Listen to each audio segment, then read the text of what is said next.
In this video I'm going to show you how to replace the ink cartridges of your Canon PIXMA TS3720 printer. First step is to switch on the printer. Go to the front section, open this door, so press it down. Once the ink cartridges move and come into the position, we have to remove the old ink cartridges.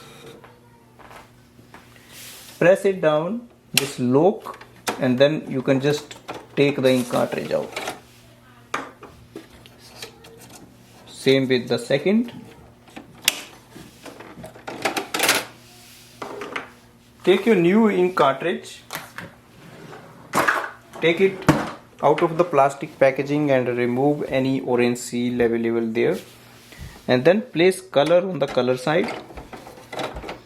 Slide in and push the lock up. Then black, slide it in and push the lock up. Close this door. Go to the printer display panel and wait for the 0 to appear.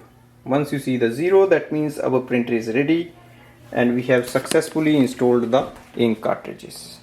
Thanks for watching.